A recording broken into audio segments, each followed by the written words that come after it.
c'est entre le mois d'avril-mai et le mois d'octobre. Et les périodes où nous avons les pluviométries les plus faibles, ou alors le soleil le plus apparent, c'est du mois de novembre au mois de mars-avril. Et donc, ce que nous disons, c'est que l'année scolaire doit être alignée sur cette logique-là. Nous avons une année scolaire qui commence à la mi-janvier, qui va se terminer à la fin septembre ou au début octobre. Et nous avons des grandes vacances en octobre, novembre, décembre, potentiellement une partie du mois de janvier, qui permettent donc que pendant les périodes où le climat est favorable, nos enfants puissent développer leur capacité créative, puissent pratiquer les activités qui leur permettent d'avoir des compétences autres que celles que l'école permet de développer de manière directe. C'est ça la logique qui a conduit notre programme. Je sais qu'on a beaucoup de réformes pour lesquelles justement les gens ne seront pas totalement en accord, mais des espaces comme celui que vous m'offrez aujourd'hui me permettent de mieux le développer. La logique globale de notre programme, c'est de dire qu'il faut que l'Afrique redevienne elle-même. Et comment est-ce que nos ancêtres faisaient? C'est qu'ils observaient la nature. Ils observaient ce que la nature leur disait, parce que la nature est la meilleure école. Pour pouvoir construire l'avion, ce que les ingénieurs font, c'est qu'ils ont regardé les lois de l'aérodynamique et comment est-ce que l'oiseau se déplace. C'est ça qui leur a permis de penser les schémas de calcul qui ont permis de développer l'avion. Donc, pour toute chose, on regarde la nature, qui est notre mère nourricière, qui va nous indiquer comment est-ce que nous devons fonctionner. Et l'un des principaux éléments de la nature, c'est le climat. C'est le climat qui dicte les habitudes des communautés, c'est le climat qui dicte les habitudes des sociétés. C'est donc le climat qui doit dicter les différents calendriers. Qu'il s'agisse des calendriers de production, on se construit en fonction de l'économie qu'on a. Et l'économie qu'on a est dictée par le climat. La même chose pour le système éducatif. On doit avoir un calendrier qui correspond à nos réalités climatiques et qui permet, on parle d'un Cameroun qui est riche de potentialités, qui permet que pendant ces périodes-là, on puisse avoir un afflux de touristes. Et vous savez que l'activité touristique développe également des métiers. Moi, j'ai été au Canada pendant les grandes vacances. Nous travaillons dans plusieurs commerces pour venir renforcer la main-d'œuvre qui permettait justement de supporter l'afflux de touristes qu'on avait dans les restaurants et autres, dans les festivals qui étaient organisés par les différentes villes. Donc, pour faire ça, vous devez pouvoir mettre à disposition tous ces jeunes-là qui doivent être disponibles pendant les périodes où le climat est favorable. C'est ça la logique qui a dicté cette réforme. Ok. Bonsoir, monsieur Pierre. Oui, bonsoir à tous. Bonsoir, monsieur Hiram. Avant que Pierre ne parle, juste signaler, c'est peut-être la dernière question, parce que ça va faire 2 heures. Bon, moi, je reçois aussi des messages qui disent qu'on a bloqué les commentaires et ça ressemble à la censure. Donc, si quelqu'un a bloqué les commentaires, il faut les débloquer pour n'ait pas l'impression que nous sommes en train d'empêcher certaines personnes de venir en vie. Ok. Donc, bonsoir à tous. Bonsoir, monsieur Hiram. Je vais parler sur 2 volets. Premier volet, je vais poser des questions. Deuxièmement, je vais faire des propositions. Premièrement, j'ai lu vos 12 clés. Et c'est très intéressant, mais le point le plus culminant pour moi, c'est là où vous dites sortie immédiate du franc CFA. Donc, j'ai juste pris ce point-là et je vais m'attarder sur le mot immédiat. Vous dites qu'on doit faire une sortie immédiate. Mais lorsque je fais une analyse de nos pères, des présidents qui ont été là avant nous et ceux qui sont même encore là aujourd'hui, je pense que ce n'est pas la volonté qui leur a manqué. Donc, je voudrais que vous essayiez de nous expliquer comment est-ce que vous pensez qu'on peut faire une sortie immédiate, sans conséquence, surtout, de cette monnaie coloniale. Deuxièmement, ok, il y aura des conséquences. Bon, je vais vous expliquer simplement comment est-ce qu'on pourra sortir. Donc, je préfère parler et après vous allez répondre, s'il vous plaît. Deuxièmement, lorsque je vous écouté à plusieurs reprises, je trouve, c'est mon avis, je trouve que vous tenez un langage qui n'est pas, je ne veux pas dire qu'il n'est pas nouveau, mais ce que les gens disent souvent, c'est-à-dire vous parlez des milliards, vous parlez de ceci, mais moi je dis la maman qui est au marché, de façon terre à terre, comme on dit au quartier, qu'est-ce qu'on fait pour un développement concret, quelque chose de factuel? Parce que quand on parle des milliards et tout ça, c'est bien, tout le monde le dit, mais nous, on ne comprend pas clairement ce qu'on va faire. Je prends un exemple simple. Au Burkina Faso, ils ont implémenté Faso Merbo. Développer le pays sans s'endetter. Développer le pays avec l'aide des citoyens.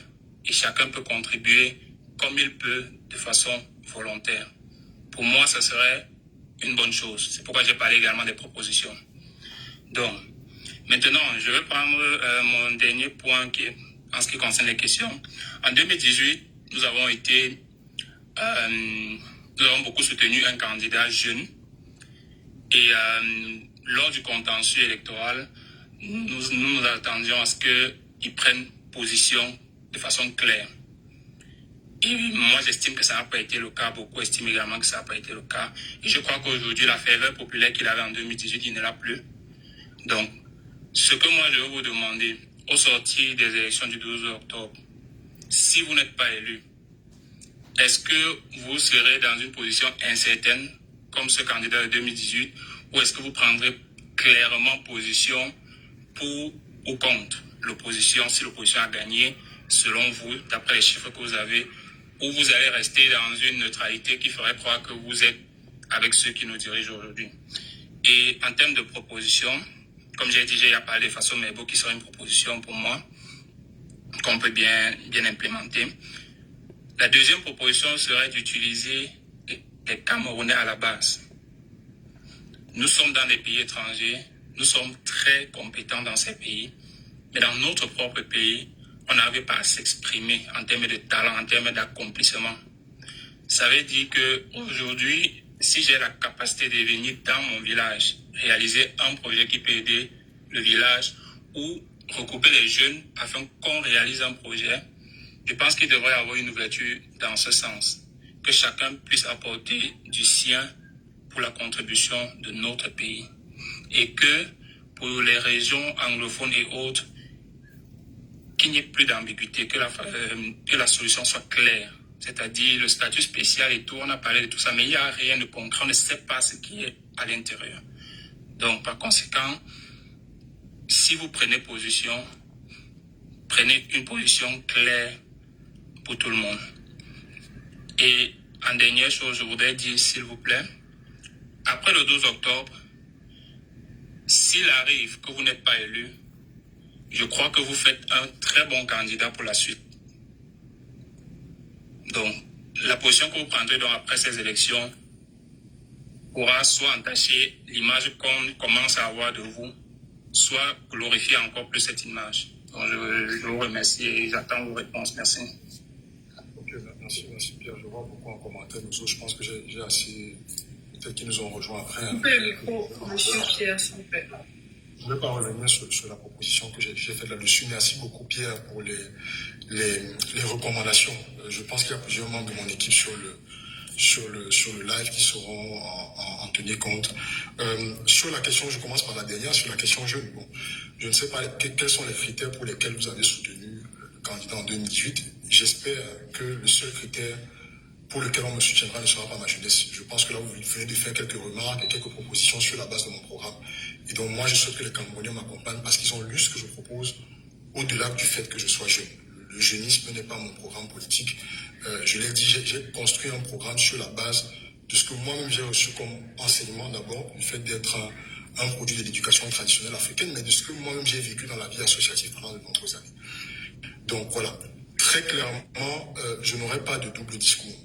Je l'ai dit dans une question précédente, moi j'ai la conviction, et je le dis même sans coalition, j'ai la conviction, je l'ai dit à 2 reprises déjà, que nous n'aurons pas plus de 4 candidats au 12 octobre, parce que je pense qu'il y a des jeux d'alliance qui vont se faire dès demain.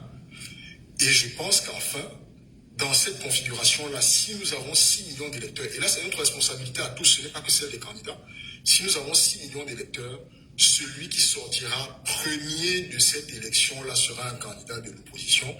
Et je ne vais pas du tout hésiter à porter ma voix pour dire qu'il est vainqueur. Dans le travail que nous faisons avec un certain nombre d'organisations de la société civile, nous avons mis en place une plateforme. Je dis encore nous, je m'excuse de parler au nom du MP3, même si je n'en suis plus le secrétaire exécutif, mais c'est un bagage auquel j'ai contribué, je suis obligé un peu de le défendre. Avec un certain nombre d'acteurs de la société civile, nous sommes en train de finaliser tout un système de contrôle et de surveillance des votes avec des OSC qui ont mis à disposition, qui vont mettre à disposition des scrutateurs, qui vont donc nous permettre d'avoir le même soir la tendance la plus juste possible du résultat de l'élection. Et je n'hésiterai pas à dire, si c'est un candidat de l'opposition qui a gagné, je n'hésiterai pas à affirmer que c'est lui qui a gagné l'élection. Il n'y aura pas de double discours sur cette question-là. Il faut que ce soit clair. Sur la question du franc CFA, là aussi, je pense que je l'ai développé à quelques reprises, mais je peux le refaire encore. Nous assumons l'adjectif immédiat qui peut sembler très fort pour certains.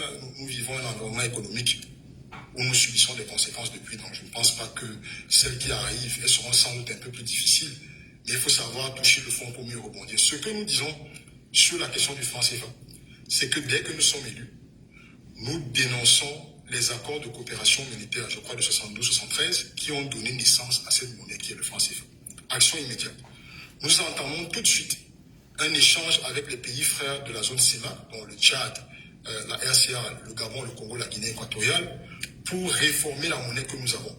Et plusieurs aspects de cette réforme-là, donc le nom de cette monnaie, son arrimage fixe ou la parité fixe par rapport à l'euro, le fait qu'il y a encore, la France ait encore un siège au conseil d'administration de la BIAC avec un droit de veto, ça c'est des questions que nous attaquons tout de suite avec l'espoir de commencer à avoir une monnaie régionale qui soit détachée de ce passé historique colonial.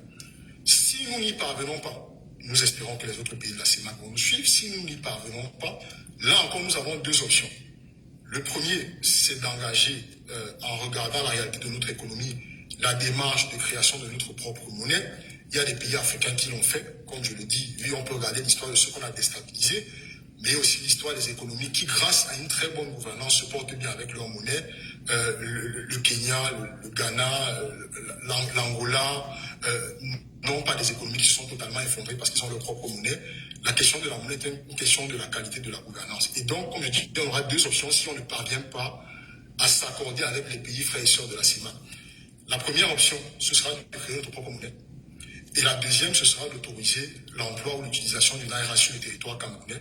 Le Cameroun, c'est 1800 km de frontière avec le Nigeria, qui est potentiellement la première économie africaine, un marché de 200-250 millions d'habitants que nous devons investir. C'est un marché qui a la capacité d'absorber une grosse partie de la production de notre industrie agroalimentaire. Et donc, nous avons plusieurs options. Mais la toute première, c'est une dénonciation immédiate des accords de coopération monétaire et d'engager immédiatement la réforme de la monnaie que nous utilisons avec les autres pays de la CEMAC. Merci. À une autre occasion, je poserai d'autres questions. Pas de souci, merci beaucoup.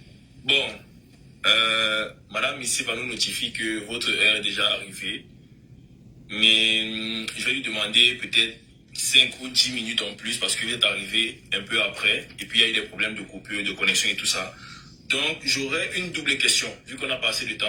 Et après, je ne sais pas si on va prendre une question encore en bas et puis on va vous remercier d'être passé sur notre panel. Déjà, vous avez vécu au Canada. Et c'est un pays... Ouais, mais si, moi, je t'écoute. Je veux juste te dire qu'il y a beaucoup de gens qui demandent nos zones. Je ne sais pas s'ils n'étaient pas là pendant qu'on en parlait.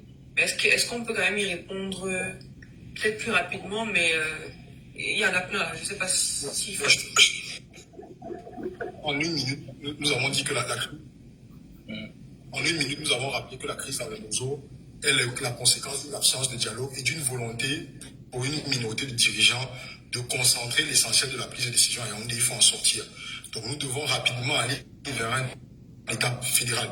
Il y a deux solutions. Il y a la proposition intime du projet que je porte, qui est un état fédéral avec 5 grandes régions.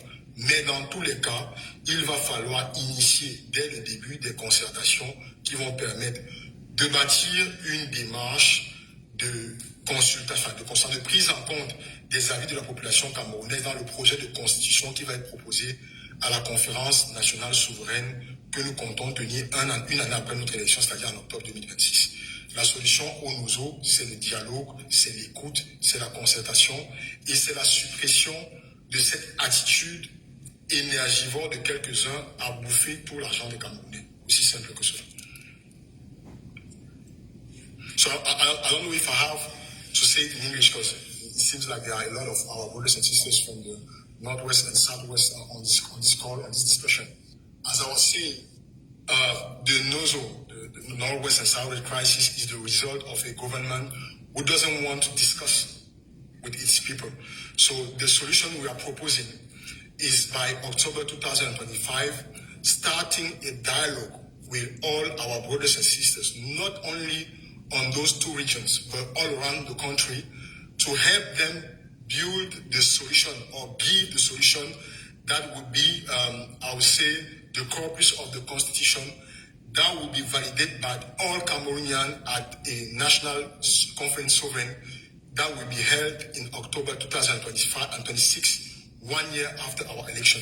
I think that this is the only way to assure everyone that the way we decide, the model we decide for managing our territory will be the result of a decision made by all Cameroonians. Ok, bon, comme il nous reste quelques minutes, j'avais 2 questions que j'ai notées de par les commentaires et puis des messages que je reçois. Donc je pense que je vais les poser. Comme vous avez vécu au Canada ici, c'est un pays dans lequel je suis actuellement. Et ici, l'homosexualité, par exemple, est légalisée. Est-ce que vous allez prendre la tête du Cameroun avec cette vision-là, étant donné que nous, au Cameroun, dans notre culture, on a des façons de voir les choses. Est-ce que vous allez légaliser l'homosexualité au Cameroun ou bien vous allez garder notre appropriation culturelle? C'est la première question. Je crois que tu veux dire dépénaliser. Parce qu'en fait, actuellement au Cameroun, l'homosexualité est considérée comme un crime et donc okay. Est-ce que vous allez garder... Voilà. Alors, comme je disais, c'est une discussion qui appartient au Cameroun. Moi, j'assume mon positionnement. Tu l'as dit, je suis un traditionnaliste africain qui est ancré dans nos ressources et dans nos valeurs et qui estime qu'on ne peut pas faire la promotion de l'homosexualité. Donc, je suis contre la promotion de cette pratique sexuelle. Mais j'estime aussi que de l'autre côté, les gens ont le libre choix de la pratique sexuelle qui veulent être la leur. Si les Camerounais estiment qu'il est nécessaire d'ouvrir un débat sur cette question-là, nous allons l'ouvrir, nous allons écouter tous les avis, nous allons prendre une décision. Je pense aussi que autant je suis peut-être dur sur cette question-là, autant je suis un humain, et que oui, il m'arrive de réfléchir, de savoir si quelqu'un mérite d'aller en prison parce qu'il a une pratique sexuelle qui est différente de la nôtre. Est-ce que nous devons accepter d'avoir une discrimination qui va jusqu'à l'emprisonnement parce qu'on a une pratique sexuelle que certains pourraient considérer comme contre nature? Donc ce qui est sûr, c'est que je ne serai jamais, ça je peux le dire, je ne serai jamais en faveur du mariage homosexuel. Ça soit très clair. Maintenant, je suis ouvert à la discussion sur la question de la dépénalisation. Mais je pense que le président Biya dit, le président Macky Sall, sur ce point-là, je suis d'accord avec eux. Il ne faut pas qu'il y ait un agenda qui nous soit imposé par d'autres avec la nécessité qu'on aille à leur vitesse sur des questions que nous n'estimons pas forcément prioritaires. Je ne crois pas que cette question-là soit la priorité des Camerounais aujourd'hui. Les Camerounais demandent à avoir de l'eau potable, à avoir de l'électricité, à pouvoir se mouvoir en toute sécurité sur leur territoire, à avoir une activité économique, à trouver un travail, à payer leurs factures à la fin du mois. Donc voilà, il ne faut pas qu'on nous impose un agenda qui, de mon point de vue, n'est pas prioritaire. Ok. La prochaine question va sembler un peu idiote pour certains, mais moi, je trouve qu'elle est assez importante. Que pensez-vous du franc-anglais au Cameroun? Parce qu'on a 2 langues, le français et l'anglais. Ce ne sont pas nos langues, je vais dire quoi, de base. Ce sont des langues qui ont été imposées. Mais de là est né le franc-anglais, et puis c'est une langue qui est propre aux Camerounais. Qu'est-ce que vous pensez de cette langue-là? J'ai discuté dans ma proposition justement d'intégrer dans le système éducatif l'apprentissage d'un certain nombre de langues nationales. J'ai discuté avec des linguistes qui m'ont dit qu'on pouvait faire autrement. Et notre programme, il est agile, hein, c'est-à-dire que nous sommes conscients que nous n'avons pas la science infuse, nous n'avons pas l'intelligence suprême. Il faut continuer d'écouter ceux qui peuvent nous permettre d'enrichir nos propositions. Et donc, les linguistes avec qui j'ai discuté sur cette question-là me disent qu'on a justement la capacité de créer une langue nationale à partir de nos héritages, c'est-à-dire des langues traditionnelles, nos langues maternelles, comme on a l'habitude de dire, mais aussi de l'héritage qu'on a du français et de l'anglais. Même si on veut s'en départir totalement, ça fait partie de notre histoire. Donc je pense que le franc-anglais pourrait, et là je ne suis pas spécialiste de la chose, mais pourrait servir de base pour construire une langue nationale camerounaise. Il faudra peut-être offrir la plateforme aux linguistes pour faire ce travail-là. C'est une richesse que nous avons créée nous-mêmes. Elle est faite d'héritage de chez nous et des héritages d'ailleurs. Je pense qu'il y a moyen d'y travailler pour pouvoir ressortir de là quelque chose qui ressemble à notre imaginaire. Voilà. Mais je pense que le franc-anglais actuel est encore un peu trop basé sur le français et l'anglais. Il faut peut-être un peu plus le nationaliser. Et moi, je serais ouvert à regarder ce que les linguistes sont capables de faire pour sortir de là une langue nationale camerounaise. D'accord. Bon, je pense que là, nous sommes arrivés à terme et moi j'ai remarqué que dans... Juste il y a une dernière question que plein de jeunes posent dans les commentaires du candidat, c'est le probatoire au Cameroun. Est-ce qu'on enlève ou on garde? Totalement inutile. Et je vais dire ce qu'il faut enlever. C'est un examen qui avait pour but de faire un filtre. Parce que c'est ce que je pense. On s'était rendu compte qu'on avait trop de bacheliers. L'université n'était pas toujours capable de les absorber. Mais derrière, quand ils sortaient de l'université, le marché de l'emploi ne permettait pas de leur offrir des opportunités. Il faut éliminer le probatoire. Il faut éliminer les sous-préfets, comme bien dit, et les gouverneurs. On ne peut pas avoir dans notre pays des dirigeants publics qui sont élus sous la coupe de personnes qui sont nommées. Donc le sous-préfet n'a plus d'existence. Dans le Cameroun que nous pensons, le gouverneur, le maire a la totale, je veux dire, le plein pouvoir sur la gestion du développement local, et le président de la région aura également le plein pouvoir dans l'administration de la région. On n'aura plus besoin de gouverneur. De même, le Sénat, pour moi, qui nous consomme pratiquement 20 milliards par année, n'a aucune utilité dans un État fédéral tel que nous le concevons, où l'Assemblée régionale, qui est le Conseil régional actuellement, fera son travail à l'échelle locale, et où le lien entre les territoires locaux et l'État central sera assuré par l'Assemblée nationale. Donc, sous-préfet, gouverneur, Sénat, probatoire sont des choses à annuler, qui ne nous servent absolument à rien, qui nous bouffent de l'argent et de l'énergie inutilement. Bon, ok. Vu que nous tendons vers la fin, il y a un truc que moi j'ai remarqué. Sur les passages de plusieurs candidats, que ce soit opposants ou quoi que ce soit, nous remarquons qu'on ne pense pas assez à ceux qui meurent pour la patrie, ceux qui sont dans l'armée. Je pense que, non, bon, ça c'est ma pensée, ça c'est personnel. Je sais que, voilà, j'ai pas ce pouvoir-là. Mais on devrait accorder un peu plus de respect à ces personnes-là. Je sais pas, peut-être financer, peut-être les veillées ou bien les deuils de ceux qui meurent pour la patrie. On sait qu'il y a Boko Haram de l'autre côté qui fait rage. Donc, est-ce que c'est quelque chose que vous comptez prendre en compte? Vraiment. Ça se fait déjà. Je crois que le problème de la considération de nos forces de défense et de sécurité ne se situe pas là. Les militaires sont aux ordres, donc ils exécutent les ordres du pouvoir exécutif. Et malheureusement, le pouvoir exécutif a beaucoup trop utilisé autant les forces de maintien de l'ordre, c'est-à-dire la police, la gendarmerie, que les forces de défense et de sécurité, c'est-à-dire l'armée, pour avoir un pouvoir de répression sur ceux qui ne pensent pas comme l'ordre régnant. Et ça fait que finalement, dans l'imagerie populaire, même si on a tous des militaires dans nos familles, dans l'imagerie populaire, il y a eu un détachement, une fracture entre les civils et les militaires.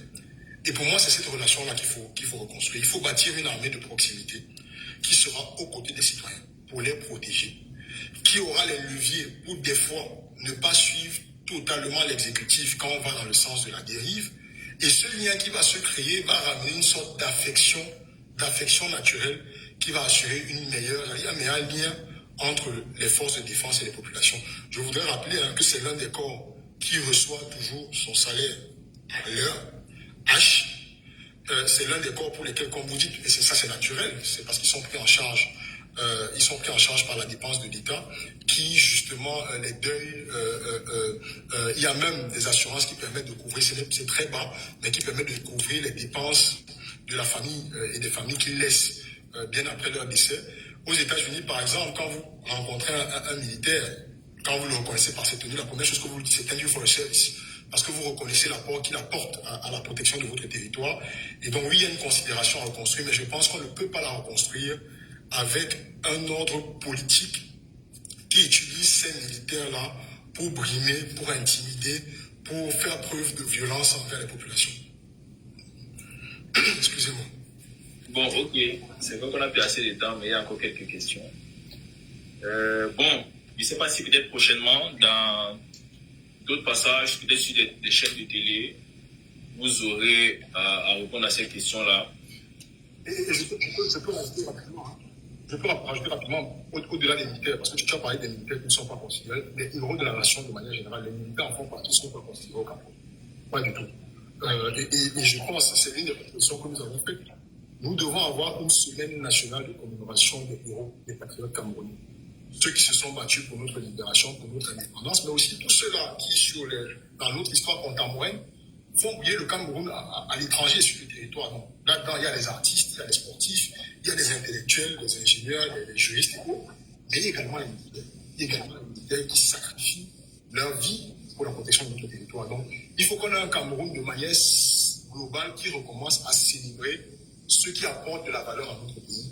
Et c'est l'une des propositions que nous avons d'instituer cette semaine de commémoration des héros des patriotes. En plus de la construction d'un musée des étoiles qui doit être construit à Yaoundé, qui justement permettra à nos enfants, et c'est pour ça que c'est important qu'on ait les vacances pendant les périodes ensoleillées, pour que nos enfants puissent parcourir et visiter tous ces espaces-là de célébration de l'excellence camerounaise. On propose la création d'un musée des étoiles, un Hall of Fame, pour les amoureux du sport, qui permettra que dans un espace, vous pouvez venir voir, rencontrer, découvrir l'histoire, la vie, le parcours de ceux qui ont marqué notre pays. Voilà. Ok, bon, je pense que là, le live touche à sa fin. Il y a beaucoup de personnes qui ont des questions. Vous n'avez pas pu les poser aujourd'hui, mais je pense que vous aurez l'occasion de les poser beaucoup plus tard. On ne peut pas faire un live de 3 jours successifs parce que si on doit parler avec tout le monde, c'est au moins une semaine. Donc, on avait prévu 2 heures de live. Là, nous avons fait 2h30 de live. On a quand même excédé de 30 minutes. La norme a été coupée, double nationalité. J'ai déjà dit que je suis en faveur et que ce sera adopté de manière immédiate. Parce que j'ai vu ça dans les commentaires. Voilà.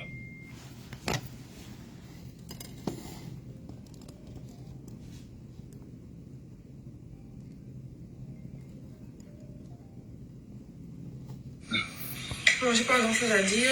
Je vais juste conclure pour ma part. Je pense, et je le dis très souvent, quand j'ai commencé à parler des réseaux sociaux de politique, il y avait très peu de jeunes qui le faisaient. Je pense qu'aujourd'hui encore, on n'est pas très nombreux. Ce soir, on était 20 000 personnes connectées pour parler de politique, qui sont des jeunes en majorité. Donc je pense que c'est une réelle fierté pour moi d'avoir pu faire cette émission-là, d'avoir pu donner aux Camerounais cette audience-là, d'avoir pu entendre des Camerounais, des jeunes et des moins jeunes venir s'exprimer sur des questions qui finalement nous concernent. Donc ça, c'est très bien. Par ailleurs, j'aimerais dire aussi, si on me permet, que pour moi, le problème du Cameroun n'est pas d'avoir des personnes qui ont les plus grandes intelligences, les plus grands projets, les plus grandes aspirations. Oui, il faut avoir un projet, mais je pense que le problème réel de notre dirigeants, c'est souvent le manque d'amour et le manque d'envie de faire.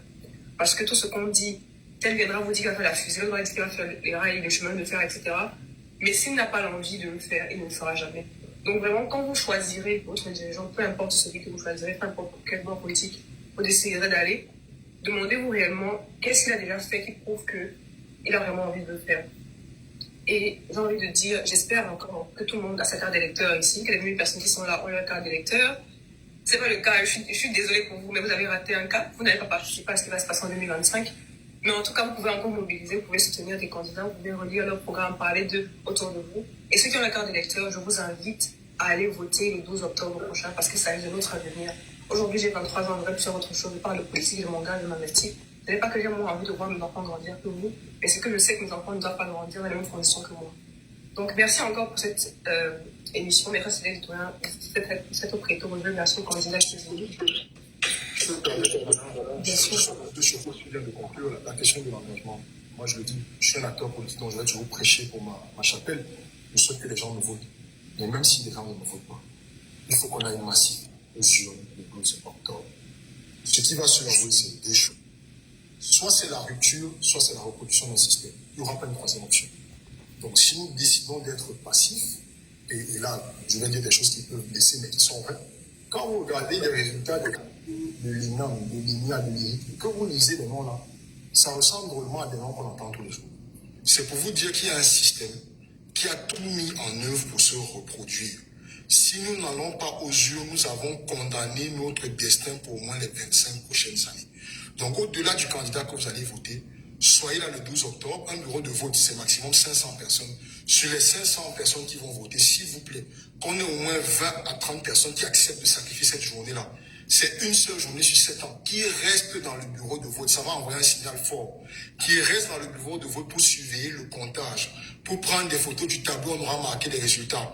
Ceux qui seront scrutateurs pour obtenir le PV, le scanner et le transférer vers les différentes plateformes qui seront mises à disposition.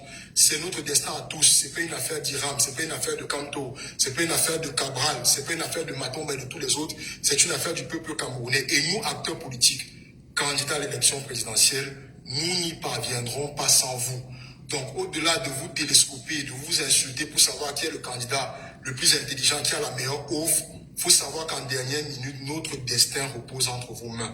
Donc, j'espère qu'on va passer là-bas et je suis certain, si on passe la barre des 6 millions de votants, nous aurons un nouveau chef de l'État à la tête de notre pays le 12 octobre 2025. Ok.